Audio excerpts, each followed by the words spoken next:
Hello DAV students, welcome to my channel. मेरा नाम है मनीष और आज की इस वीडियो में हम साइंस के चैप्टर 4 का क्वेश्चन आंसर डिस्कस करने वाले हैं। इससे पहले हमने चैप्टर 4 को डीपली स्टडी किया था और साथ ही साथ उसके कीवर्ड्स और यू में नो में जो इंपॉर्टेंट पॉइंट्स दिए गए हैं उसे भी हमने डिस्कस कर लिया था। आज हम चैप्टर 4 के सारे क्वेश्चन को कॉन्सेप्ट के साथ डिस्कस करेंगे, जिससे चैप्टर 4 का सारा क्वेश्चन आसानी से याद हो जाएगा। किसी भी क्वेश्चन को रटना नहीं पड़ेगा, इसीलिए वीडियो को ध्यान से देखना और वीडियो पूरा देखना। हम इसी तरह डीएवी क्लास 6 से रिलेटेड वीडियोस बनाते हैं। अगर आप भी डीएवी में हो और क्लास 6 में पढ़ाई करते हो तो इस चैनल को सब्सक्राइब कर लो और अपने क्लासमेट के साथ शेयर कर दो।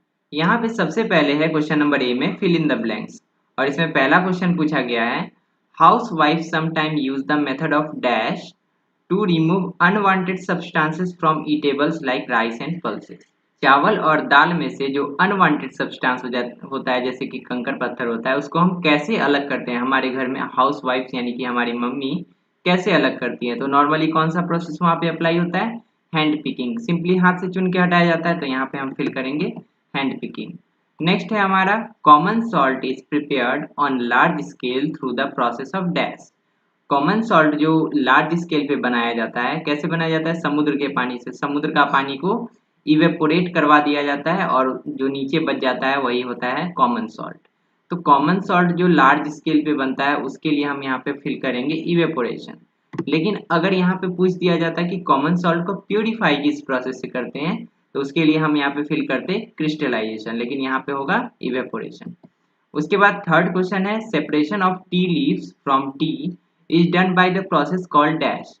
टी लीव्स जो निकाला जाता है टी में से, यानी कि चाय में से जो चाय पत्ती निकाला जाता है, किस प्रोसेस से निकाला जाता है, तो हम यहाँ पे फिल करेंगे फिल्टरेशन।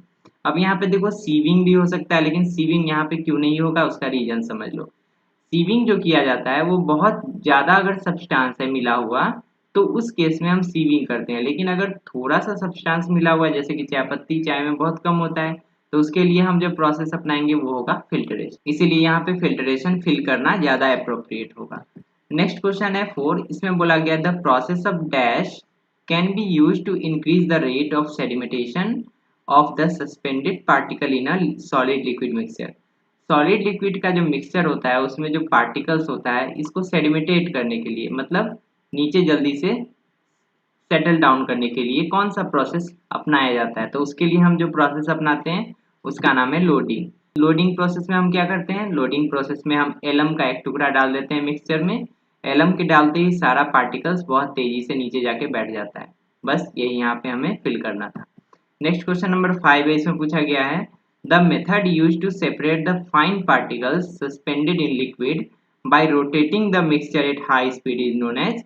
बहुत तेजी से हम घुमाते हैं तो उस प्रोसेस को हम क्या कहते हैं, सेंट्रीफ्यूगेशन। तो यहाँ पे हम भर देंगे सेंट्रीफ्यूगेशन। अब इसके बाद देखते हैं क्वेश्चन नंबर बी, इसमें मैच द फॉलोइंग का क्वेश्चन है। तो सबसे पहले यहाँ पे देखो विंड, विंड किससे मैच करेगा, विंड हमारा मैच करेगा विनोइंग से, क्योंकि विनोइंग में क्या होता है, हवा चलना जरूरी होता है एक डायरेक्शन से, और हम ऊपर से अनाज को गिराते हैं नीचे एक कंटेनर में से, और उसका जो हस्क होता है, भूसा होता है, हल्का होने के कारण थोड़ा सा आगे जाके गिरता है और अनाज डायरेक्टली भारी होने के कारण नीचे गिरता है। तो इस तरीके से दोनों सेपरेट हो जाता है, तो इसीलिए विंड को हम मैच करेंगे विनोइंग से।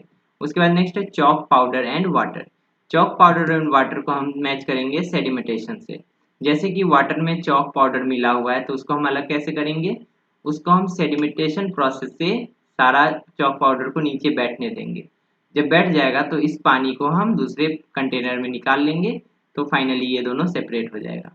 नेक्स्ट है oil and water. Oil and water के लिए मैंने जो प्रोसेस समझाया था वो क्या था, सेपरेटिंग फनल वाला। तो इसको हम सेपरेटिंग फनल से मिला देंगे, क्योंकि सेपरेटिंग फनल कुछ इस तरीके से होता है, और इसमें ऑयल एंड वाटर का मिक्सचर डालते हैं तो ऑयल ऊपर रह जाता है, वाटर नीचे आ जाता है, और फाइनली यहाँ से हम कॉर्क को ओपन करते हैं तो धीरे धीरे बूंद बूंद करके पानी दूसरे कंटेनर में गिर जाता है।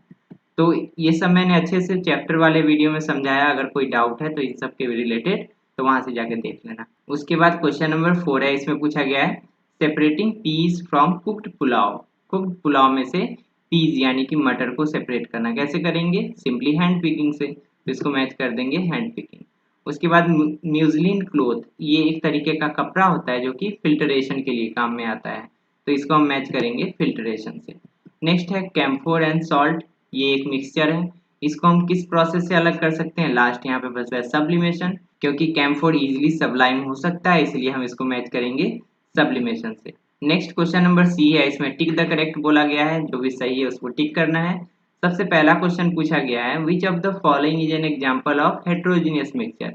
हेट्रोजीनियस मिक्सचर क्या होता है मैंने थ्योरी वाले वीडियो में अच्छे समझाया है, यहाँ पे भी थोड़ा सा देख लो। हेट्रोजीनियस मिक्सचर उस मिक्सचर को बोलते हैं जहाँ पे जो चीज हमने मिक्स किया है ना वो पूरे बराबर अमाउंट में हर जगह नहीं मिला हुआ है, उसको हम हेट्रोजीनियस बोलते हैं। जैसे कि वाटर में अगर हमने सैंड मिला दिया तो सैंड नीचे ज्यादा जमा हो जाएगा, ऊपर बहुत कम रहेगा, तो ऐसे मिक्सचर को हम हेट्रोजीनियस बोलेंगे। तो उसका एग्जाम्पल क्या है? उसका एक एग्जाम्पल है यहाँ पे पेबल इन राइस, ये सेकंड वाला, तो यहाँ पे हम इसको टिक कर देंगे। उसके बाद क्वेश्चन नंबर 2 में पूछा गया है, which one of the following is not an example of pure substance. Pure substance कौन नहीं है, कौन इसमें प्योर सब्सटेंस का एग्जाम्पल नहीं है, यही पूछा गया है। तो सबसे पहले देखो ऑक्सीजन, ऑक्सीजन प्योर सब्सटेंस है, एक गैस का नाम है। एयर बहुत सारे गैसेस का मिक्सचर है, ये तो मिक्सचर ही हो गया। कार्बन डाइऑक्साइड कार्बन और ऑक्सीजन का मिक्सचर है, और कॉपर भी एक एलॉय है, यानी कि दो अलग अलग मेटल का मिक्सचर है। तो यहाँ पे सबसे प्योर ये है हमारा ऑक्सीजन, इसीलिए हम इसको टिक कर देंगे। नेक्स्ट क्वेश्चन है 3 नंबर, इसमें बोला गया है the process of loading helps to. Loading process में लोडिंग प्रोसेस से हमें क्या मदद मिलता है? तो ये क्या करता है, सेडिमेंटेशन प्रोसेस को स्पीड अप कर देता है। सेडिमेंटेशन प्रोसेस मतलब जो धूल कण होता है, जो भी पार्टिकल होता है, उसको जमीन में जाके बेस में सेटल होना, इसी को हम सेडिमेंटेशन प्रोसेस बोलते हैं। तो ये उसको क्या करता है, स्पीड अप कर देता है, इसीलिए हम इसको टिक कर देंगे। नेक्स्ट क्वेश्चन पूछा गया है, transferring the clear liquid into another container. जैसे कि हमने अभी देखा सेडिमेंटेशन प्रोसेस के बाद क्या होता है, जो गंदगी रहता है नीचे जाके जमा हो जाता है और ऊपर क्लियर वाटर रहता है। इस क्लियर वाटर को दूसरे कंटेनर में डालने के प्रोसेस को हम क्या कहते हैं? इसको हम कहते हैं डिकेंटेशन, इसीलिए हम इसमें टिक कर देंगे। अगला क्वेश्चन है, a substance that सब्लाइम्स easily. Sublime मतलब क्या होता है? सॉलिड से डायरेक्टली गैस बन जाना। नॉर्मली सॉलिड से लिक्विड बनता है सब्सटेंस, उसके बाद गैस, लेकिन अगर सॉलिड से डायरेक्टली गैस बन जाए तो उसको हम बोलेंगे सब्लिमेशन प्रोसेस। और जो ऐसा कर सकता है जो सब्सटेंस, उसको हम सब्लाइम्स बोलते हैं। ठीक है, तो यहाँ पे कौन सा सब्सटेंस सब्लाइम हो सकता है?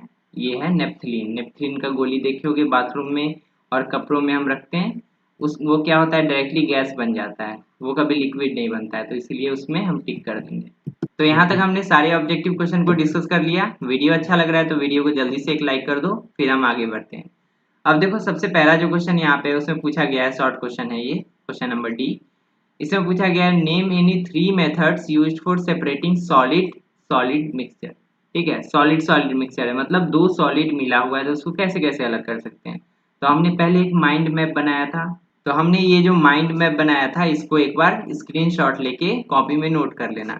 इस माइंड मैप में क्या है, सॉलिड सॉलिड होता है तो कौन कौन सा प्रोसेस हम अपनाते हैं, सॉलिड लिक्विड होता है तो कौन कौन सा प्रोसेस अपनाते हैं, उसके बाद लिक्विड लिक्विड होता है तो किस किस टाइप का होता है और कौन कौन सा प्रोसेस अपनाते हैं, सब हमने डिस्कस किया था। तो एक बार ये माइंड मैप का स्क्रीनशॉट ले लेना वीडियो पॉज करके, और इसको कॉपी में नोट कर लेना ताकि सब चैप्टर आसानी से दिमाग में बैठ जाए। तो उसी चीज को हम यहाँ पे लिख देंगे, सॉलिड सॉलिड के लिए 3 प्रोसेस लिख देंगे। हैंड पिकिंग, सिंपली चुन के हटा सकते हैं। थ्रेशरिंग, जो फार्मर्स करते हैं अपने अनाज को फसल से निकालने के लिए। और उसके बाद सीविंग, जो कि हम एक नेट का यूज करके सीविंग करते हैं। तो ये सारे प्रोसेस को हम यहाँ पे लिख देंगे। उसके बाद क्वेश्चन नंबर 2 है, व्हाट इज विनोइंग। विनोइंग क्या है? Give an example of the mixture whose component can be separated by this method. देखो विनोइंग क्या है, फिर से ध्यान से समझो। एक कंटेनर में हम अनाज को लेते हैं और उसको नीचे गिराते हैं। इस समय क्या होना चाहिए, एक सर्टेन डायरेक्शन से हवा भी आना चाहिए। जब अनाज नीचे गिरता है तो उसमें जो हल्का अनाज से हल्का क्या होता है, भूसा, हस्क जिसको बोलते हैं। तो हस्क क्या होता है, हल्का होने के कारण ये हवा के फ्लो में आने के कारण थोड़ा आगे जाके गिरता है हस्क। ठीक है, और अनाज भारी होने के कारण जस्ट नीचे गिरता है, हस्क आगे गिर गया, इस तरीके से दोनों सेपरेट हो गया। तो इसी प्रोसेस को हम विनोइंग बोलते हैं। इसमें हम क्या लिखेंगे, winnowing is a separation method in which we can separate lighter husk from the heavier grains. हल्के वाले हस्क को हम हैवियर यानी कि भारी वाले ग्रेन से अलग कर सकते हैं। By wind blow method, wind blow method मतलब वही मैंने बताया ना, हवा चलता है तब अलग होता है दोनों। In this method the mixture is allowed to fall from a height. Mixture को जब गिराया जाता है तो क्या होता है, the lighter components get blown away to a distance while the heavier component fall down closer। Lighter जो सब्सटेंस में होता है वो थोड़ा आगे जाके गिरता है और हैवियर चीज जस्ट नीचे गिरता है हवा के कारण। ठीक है, तो इसी चीज को हम यहाँ पे लिखेंगे।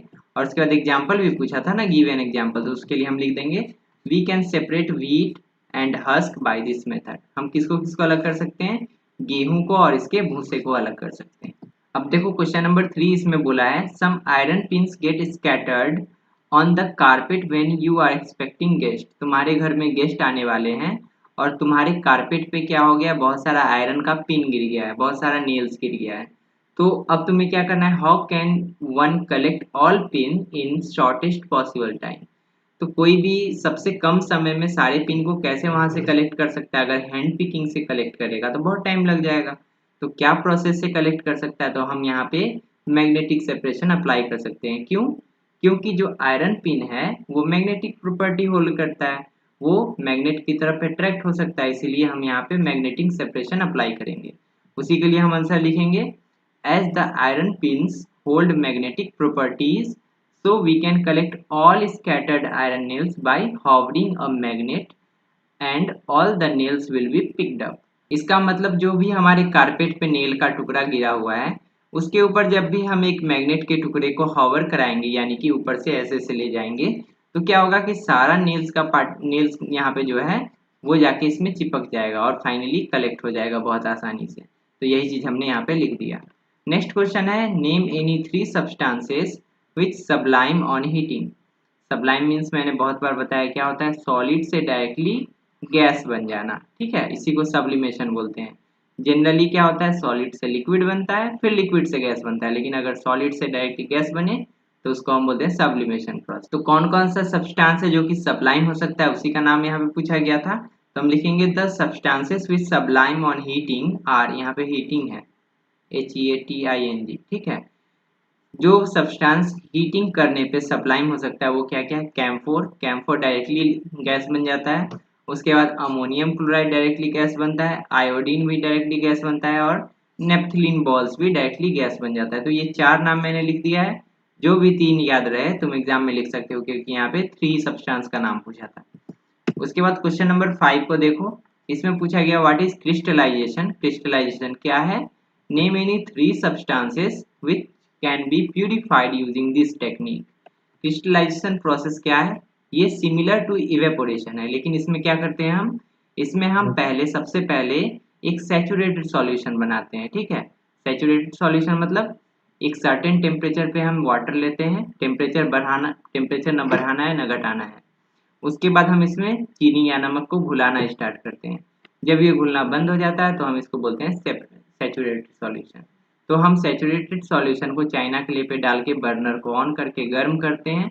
जब ये सारा पानी उड़ जाता है तो उसके बाद क्या होता है, हमें चीनी का क्रिस्टल मिल जाता है, ठीक है, ऐसे ऐसे क्रिस्टल मिल जाता है और ये क्रिस्टल प्योर होता है। तो इसी चीज को हम बोलते हैं क्रिस्टलाइजेशन प्रोसेस। तो वही हम यहाँ पे लिखेंगे crystallization is a process which separate a pure solid in the form of its crystal। ये क्या करता है, प्योर सॉलिड को अलग कर देता है from the saturated solution। sugar, salt and potassium can be purified by crystallization process। 3 यहाँ पे एग्जाम्पल पूछा था जो कि क्रिस्टलाइजेशन प्रोसेस से प्यूरिफाई किया जाता है। पहला तो शुगर है, दूसरा सॉल्ट है और तीसरा देखो पोटाशियम। ये क्या चीज है, ये वही है जिसको हम यूज करते हैं लोडिंग प्रोसेस में। लोडिंग प्रोसेस में हमने क्या डाला था, एलम डाला था ना, फिटकरी जिसको बोलते हैं, जिससे क्या हुआ था, लोडिंग बहुत फास्ट हो गया था, सेडिमेटेशन प्रोसेस बहुत तेज हो गया था। तो उसको भी प्यूरिफाई करने के लिए हम क्या, कौन सा प्रोसेस अपनाते हैं, क्रिस्टलाइजेशन प्रोसेस। तो यहाँ तक हमने सारे शॉर्ट क्वेश्चन को डिस्कस कर लिया। अब बारी है लॉन्ग क्वेश्चन की। सबसे पहला जो लॉन्ग क्वेश्चन गिवन है वो है differentiate between a pure substance and mixture, ठीक है। प्योर सब्सटेंस और मिक्सचर में क्या डिफरेंस है वो हमें बताना है, ठीक है। गिव 2 एग्जांपल्स ऑफ ईच, और दोनों का 2-2 एग्जांपल भी देना है। तो सबसे पहले हम लिखेंगे प्योर सब्सटेंस क्या होता है। ऑल द डिफरेंट पार्ट्स और samples of a pure substance have identical appearance and properties. देखो जैसे प्योर सब्सटेंस का हर पार्टिकल ना सेम टाइप का होता है। कोई भी सैंपल तुम कहीं से भी उठा लो प्योर सब्सटेंस का, जैसे कि प्योर सब्सटेंस का एक ढेर लगा हुआ है, तुम इधर से थोड़ा सा उठा लो और इधर से थोड़ा सा उठा लो, दोनों सेम रहेगा। तो वही चीज यहाँ पे लिखा गया है, ऑल डिफरेंट पार्ट्स और samples of a pure substance have identical appearance. Appearance मतलब दिखने में सेम होता है, आइडेंटिकल मतलब सेम बोलते हैं, सिमिलर। आइडेंटिकल अपीयरेंस होता है और प्रॉपर्टी भी आइडेंटिकल होता है, ठीक है, सेम होता है। They can not be separated further into some new elements, ठीक है, उसको हम और सेपरेट नहीं कर सकते। ऐसा नहीं कि एक जैसे कि प्योर सब्सटेंस है शुगर, शुगर को हम सेपरेट नहीं कर सकते क्योंकि हम अलग अलग करेंगे तो हर पार्ट में शुगर ही रहेगा, ठीक है, तो ये सेपरेट नहीं हो सकता है, ये कंप्लीटली प्योर है। तो इसका एग्जाम्पल हो जाएगा वाटर एंड शुगर। एक चीज यहाँ पे देखो इंपॉर्टेंट है, पिछले वीडियो में मैंने बताया था कि मिल्क जो है वो प्योर सब्सटेंस है, ठीक है, लेकिन साइंटिस्ट जो है मिल्क को प्योर सब्सटेंस नहीं मानते हैं। क्यों? ऐसे नॉर्मली जब हम गाय का दूध निकालते हैं तो उस समय उसमें हम कुछ नहीं मिलाते हैं, दूध एज इट इज हमें मिलता है, तो उस समय तो हमारे हिसाब से वो क्या हुआ, प्योर सब्सटेंस हुआ। लेकिन क्या होता है कि मिल्क को हम अलग अलग पार्ट में डिवाइड कर सकते हैं ना। मिल्क से हमें बटर मिलता है, मिल्क से हमें घी मिलता है, मिल्क से हमें पनीर मिलता है, इसीलिए हम इसको प्योर सब्सटेंस नहीं कह सकते अकॉर्डिंग टू साइंटिस्ट। तो हम इसको मिल्क को प्योर में कभी नहीं लिखेंगे, एग्जाम में जब भी मिल्क आएगा, मिल्क के बारे में पूछा जाएगा तो इसको तुम मिक्सचर बोलोगे, नॉट अ प्योर सब्सटेंस। उसके बाद देखो मिक्सचर के बारे में दिया गया है, a mixture is formed when two or more substances are mixed together. Mixture कब बनता है? जब दो या दो से ज्यादा सब्सटेंस एक साथ मिलता है, इन एनी प्रोपोर्शन, किसी भी रेशियो में, मतलब तुम अगर वाटर और सॉल्ट को मिक्स कर रहे हो तो दोनों को किसी भी रेशियो में मिला सकते हो, 2 kg water 5 kg salt, 3 kg water 2 kg salt, किसी भी रेशियो में मिक्स कर सकते हो, तो हम हर केस में इसको मिक्सचर बोलेंगे, ठीक है। They can be separated by any of the physical methods, ये किसी भी तरीके से सेपरेट फिर से किया जा सकता है, जैसे वाटर और सॉल्ट को मिक्स किए और ये किसी भी मेथड से सेपरेट किया जा सकता है। कौन सा मेथड यहाँ पे अप्लाई हो सकता है? इवेपोरेशन, तो वही चीज यहाँ पे लिखा गया है। एग्जाम्पल लेमनेड, लेमनेड मतलब नींबू पानी और चीनी और वाटर तीनों चीज का मिक्सचर हो गया लेमनेड। उसके बाद मिल्क शेक, ये सब चीज को हम मिक्सचर बोलेंगे। अब देखो क्वेश्चन नंबर 2 में बोला गया है state the difference between homogeneous and heterogeneous mixture. Homogeneous क्या होता है और हेटेरोजेनियस क्या होता है अच्छे से मैंने समझाया था थ्योरी वाले वीडियो में, तो वहां पे भी देख सकते हो, यहाँ पे भी अच्छे से समझ लो। होमोजेनियस मिक्सचर क्या होता है? A homogeneous mixture is a that which has the same composition through out, उसके पूरे मिक्सचर में सेम कंपोजिशन होता है। जैसे कि यहाँ पे दो कंपोजिशन हम बनाते हैं, एक है क्या, वाटर और सॉल्ट एक में मिला हुआ है, और एक में है वाटर और सैंड, ठीक है, इसमें हमने सॉल्ट डाला है और इसमें हमने सैंड डाला है, ठीक है। अब देखो सैंड जब यहाँ पे जब हम सॉल्ट डालेंगे तो सॉल्ट पूरी तरीके से घुल जाएगा और हर पार्ट में बराबर मात्रा में डिवाइड हो जाएगा। लेकिन जब हम सैंड डालेंगे तो सैंड नीचे जाके ज्यादा जमा हो जाएगा और ऊपर के पार्ट में सैंड बहुत कम रहेगा, लगभग क्लियर वाटर रहेगा। तो वही चीज यहाँ पे लिखा गया है, a homogeneous mixture is that which has the same composition throughout, हर जगह सेम कंपोजिशन है। यहाँ पे जितना तुम्हें सॉल्टी लगेगा वाटर, यहाँ पे भी उतना ही सॉल्टी लगेगा, यहाँ पे भी उतना ही सॉल्टी लगेगा, हर जगह सेम टाइप का कंपोजिशन होगा। लेकिन अगर तुम हेट्रोजीनियस को देखो तो उसमें क्या लिखा हुआ है, a heterogeneous mixture is that which does not have the same composition throughout, इसमें हर जगह सेम कंपोजिशन नहीं होता है। यहाँ पे तुम्हें बहुत कम सैंड मिलेगा, यहाँ पे देखोगे तो तुम्हें बहुत ज्यादा सैंड मिलेगा, यहाँ पे देखोगे तो बहुत कम सैंड मिलेगा क्योंकि सबसे ऊपरी लेयर है। तो इसी तरीके से हर जगह डिफरेंट डिफरेंट कंपोजिशन मिलता है। उसके बाद हम लिखेंगे its component are uniformly distributed, example solution of salt and water, solution of sugar and water, ये दोनों जो सॉल्यूशन है इसको हम बोलते हैं होमोजीनियस मिक्सचर, क्योंकि ये बराबर मात्रा में पूरे में घुल जाता है। उसके बाद इसमें लिखेंगे हेट्रोजीनियस में its component are not uniformly distributed, example solution of sand and water, उसके बाद solution of oil and water, ये दोनों एग्जाम्पल हो गया हमारा हेट्रोजीनियस मिक्सचर का। अब क्वेश्चन नंबर 3 है, इसमें ध्यान से समझो, ये सारा जो क्वेश्चन दिया हुआ है इसका आंसर तुम्हें बुक में कहीं नहीं मिलेगा, ये सब वैल्यू बेस्ड क्वेश्चन है, ये सब तुम्हें अपने से सोच के अपने अंडरस्टैंडिंग के हिसाब से लिखना है। तो इसको क्वेश्चन को ध्यान से समझो। सबसे पहले इसमें बोला गया है can a mixture of iodine and camphor B separated bye sublimation method, क्या कैम्फोर और आयोडीन अगर मिक्स हुआ है कहीं पे तो क्या हम उसको सब्लिमेशन मेथड से अलग कर सकते हैं क्या? उसके बाद बोला गया give reason for your answer, और अपने आंसर का रीजन भी दो कि हाँ अगर हो सकता है अलग तो क्यों, अगर नहीं हो सकता है तो क्यों नहीं, दोनों बताना है। तो यहाँ पे देखो आयोडीन और कैम्फोर दोनों सबलाइम हो सकता है। सबलाइम होने का मतलब सॉलिड से डायरेक्ट गैस बन सकता है।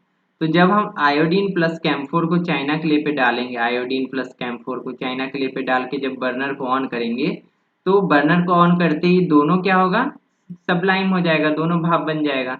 तब तो दोनों को अलग हम नहीं कर सकते हैं सब्लिमेशन प्रोसेस से, इसका यही अर्थ हुआ ना। तो इसीलिए हम यहाँ पे लिखेंगे नो। ठीक है, हम अलग नहीं कर सकते इस प्रोसेस से। Iodine and camphor can not be separated by process of sublimation. इसको हम सब्लिमेशन प्रोसेस से अलग नहीं कर सकते। क्यों नहीं कर सकते, अभी मैंने बताया, दोनों इवेपोरेट हो जाएगा, तो अलग कैसे होगा? Because in sublimation method, when the solid is heated, it directly changes into gas without changing into liquid. ये क्या होता है, जब हीट किया जाता है सॉलिड को तो ये डायरेक्ट गैस बन जाता है, लिक्विड नहीं बनता है। Both iodine and camphor are sublimes, so they can not be separated by the process of sublimation. दोनों सबलाइम है, अगर गर्म करोगे तो ये भी उड़ गया, ये भी उड़ गया, तो कैसे अलग होगा? नहीं ना होगा। तो इसीलिए हम ये रीजन लिख देंगे। अब क्वेश्चन नंबर 4 को देखो, इसमें बोला गया है why does the size of naphthalene ball put in open keep on reducing with time. अगर नेपथलीन बॉल को हम खुले में छोड़ दें तो क्या होगा, वो इवेपोरेट हो जाता है, वो खत्म हो जाता है, छोटा हो जाता है। क्यों हो जाता है, ऐसा पूछा गया है। तो इसका आंसर हम लिखेंगे when the naphthalene balls are kept open they keep on reducing due to sublimation। वो इसीलिए छोटे होते रहते हैं क्योंकि ये धीरे धीरे सबलाइम होते रहते हैं। क्या होता है, धीरे धीरे भाप बनते रहता है हमेशा। उसके बाद हम लिखेंगे सब्लिमेशन इज अ प्रोसेस। क्या होता है सब्लिमेशन, ये भी एक लाइन में हम बता देंगे। Sublimation is a process in which solid changes directly into its gaseous form. Solid क्या होता है, अपने गैसियस फॉर्म में बदल जाता है। And naphthalene balls is one of the solid which holds this property of sublimation। और नेपथलीन बॉल भी एक ऐसा सॉलिड है जिसमें सब्लिमेशन प्रोसेस को फॉलो करने का प्रॉपर्टी पाया जाता है, इसीलिए ये धीरे धीरे छोटा हो जाता है। अब क्वेश्चन नंबर 5 को ध्यान से समझो, इसमें पूछा गया है आफ्टर ए डस्ट स्टॉर्म, जब धूल भरी आंधी चलती है, how does the rain help in making air clear. अब देखो, जब धूल भरी आंधी चलती है तो क्या होता है, हमारे एयर में बहुत सारा पार्टिकल हो जाता है धूल कण का। ठीक है, ये हमारा मान लो इन्वायरमेंट है, इसमें बहुत सारा पार्टिकल हो गया धूल कण का। लेकिन जब रेन आता है, तो बारिश जब आता है तो क्या होता है, बारिश के बूंद के कारण सारा पार्टिकल जमीन में जाके बैठ जाता है। बारिश का पानी जो डस्ट पार्टिकल है उस पे जाके पड़ता है और सारे डस्ट पार्टिकल को लेके नीचे चला जाता है। तो एक तरीके से यहाँ पे क्या हो रहा है, लोडिंग हो रहा है। तो इसको अपने वर्ड्स में भी तुम लिख सकते हो, ये जो चीज समझे इसको अपने वर्ड में लिखोगे। यहाँ पे मैंने ट्राई किया है कि जितना सिंपल हो सके उसको लिखें, तो ध्यान से समझो क्या लिखा गया है। बिकॉज ऑफ डस्ट स्टॉर्म होने के कारण, यानी कि धूल भरी आंधी होने के कारण, dust particle starts floating and makes the air unclear. यहाँ पे 2 बार एंड हो गया, एक बार हटा देना। डस्ट पार्टिकल फ्लोट करने लगता है और हमारे एयर को अनक्लियर बना देता है, ठीक है, गंदा कर देता है। But when the storm stops, लेकिन जब स्टॉर्म यानी कि आंधी रुकता है, the dust particles start settling down slowly. लेकिन जब धूल भरी आंधी रुकती है तो क्या होता है, जितना भी धूल कण हवा में उड़ रहा होता है सब धीरे धीरे जमीन में आना स्टार्ट करता है, बहुत धीरे धीरे आता है, ऐसा नहीं तुरंत साफ हो गया, ऐसा नहीं होता है।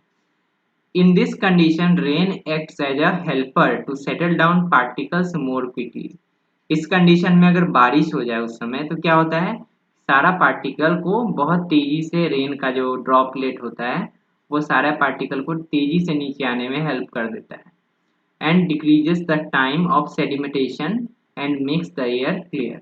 और ये जो सेडिमेंटेशन प्रोसेस है, ये सारे पार्टिकल को नीचे आने का प्रोसेस, इसके टाइम को रिड्यूस कर देता है, ठीक है, टाइम को कम कर देता है और एयर को साफ बना देता है। तो यही चीज तो पूछा गया था ना, तो इसी चीज को सिंपल भाषा में ऐसे आंसर कर देंगे हम।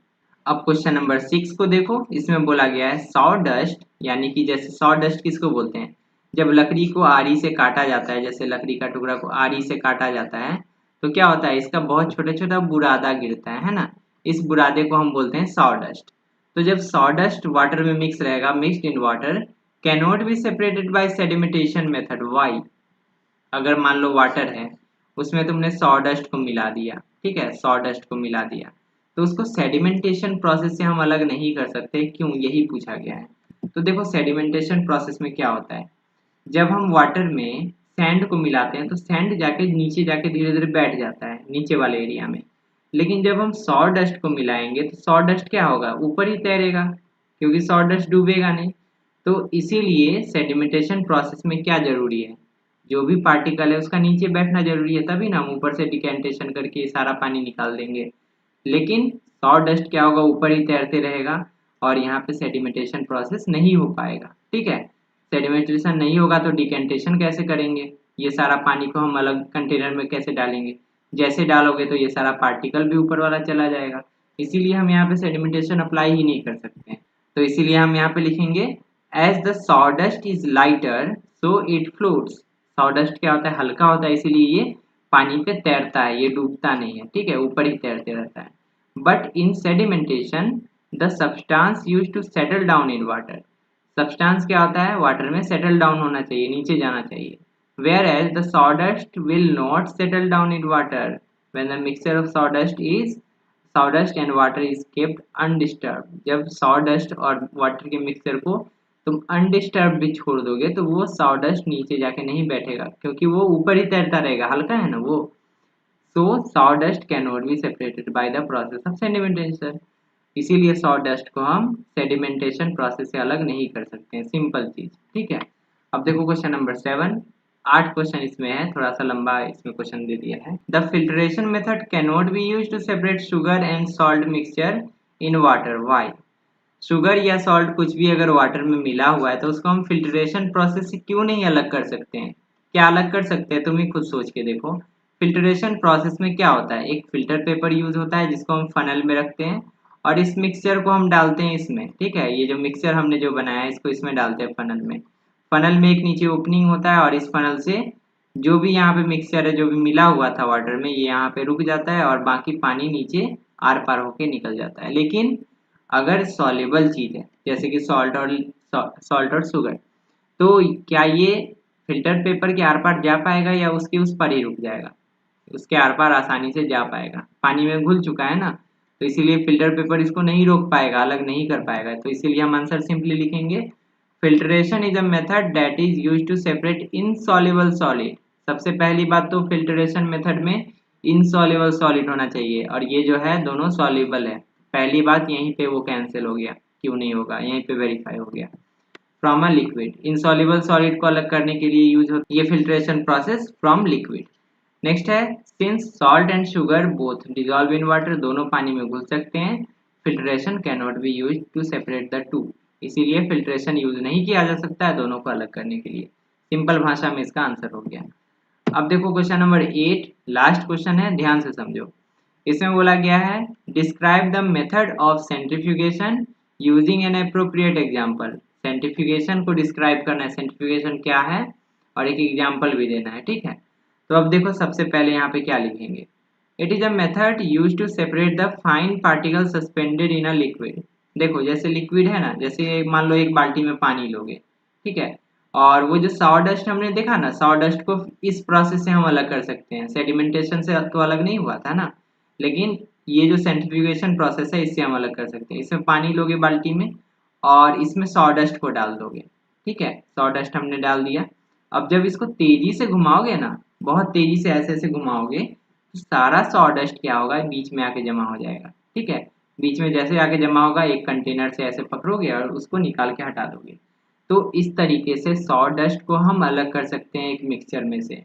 तो इसके लिए क्या होना चाहिए, जो भी यहाँ पे सब्सटेंस मिला हुआ है उसको हल्का होना चाहिए मिक्सचर में, जो भी अदर सब्सटेंस है उससे। तो वही चीज हम यहाँ पे लिखे हैं, it is a method use to separate the fine particle suspended in a liquid. Suspended यानी कि जो तैर रहा होता है, डूबा नहीं होता है। Bye rotating the mixture at high speed, mixture को हम रोटेट करते हैं बहुत तेज स्पीड में। उसके बाद लिखेंगे centrifugation process is done with the help of A machine called centrifuge. एक मशीन हमने दिखाया था जब हम चैप्टर को पढ़ रहे थे, तब हमने सेंट्रीफ्यूग मशीन का फोटो भी देखा था और बुक में भी फोटो गिवन है, तो वहां से देख सकते हो ये कैसा मशीन दिखता है। इसी मशीन के हेल्प से हम सेंट्रीफ्यूगेशन करते हैं। The heavier particle tend to settle down at the bottom of the container while the lighter one stay at the top। जो हैवियर पार्टिकल होता है वो क्या होता है, कंटेनर में जाके नीचे बैठ जाता है, लेकिन जो लाइटर पार्टिकल होता है वो हमेशा ऊपर रहना चाहता है, इसीलिए हम इसको क्या करते हैं, लाइटर पार्टिकल को बीच में ला देते हैं घुमा घुमा के और अलग कर लेते हैं। सबसे इसका बेस्ट एग्जाम्पल क्या है, separating cream from milk. Milk में से क्रीम को निकालने के लिए मिल्क को बहुत तेजी से घुमाया जाता है। एक घर में भी यूज होता है इस तरीके का जो अब यहाँ पे इंस्ट्रूमेंट इसको बोल सकते हैं, इसको हम क्या बोलते हैं, चर्नर बोलते हैं। इसको बहुत तेजी से ऐसे ऐसे घुमाया जाता है, ऐसे ऐसे करके, और इससे क्या होता है, मिल्क से क्रीम हम निकाल लेते हैं बाई चर्निंग इट। चर्निंग मतलब तेजी से घुमाना इस चर्नर के हेल्प से। It is an example of centrifugation often used in many household. लगभग सबके घरों में चर्नर की हेल्प से ये सेंट्रीफ्यूगेशन प्रोसेस किया जाता है। तो इस तरीके से इसका आंसर यहाँ पे हमें लिखना था। तो यहाँ तक हमने सारे शॉर्ट क्वेश्चन और लॉन्ग क्वेश्चन को अच्छे से डिस्कस किया। उससे पहले हमने सारे ऑब्जेक्टिव को भी डिस्कस कर लिया। आई होप सारा क्वेश्चन अच्छे से समझ में आया होगा। वीडियो अच्छा लगा तो वीडियो को लाइक कर देना और मुझे कमेंट करके बताना कि अगली बार मैं किस चैप्टर का वीडियो लाऊं। अगर इस चैनल को अभी तक सब्सक्राइब नहीं किया हो तो चैनल को जल्दी से सब्सक्राइब कर लो और इस वीडियो को अपने फ्रेंड्स के साथ शेयर कर दो। मिलते हैं अगली वीडियो में, तब तक के लिए अपना ध्यान रखो और अच्छे से पढ़ाई करते रहो।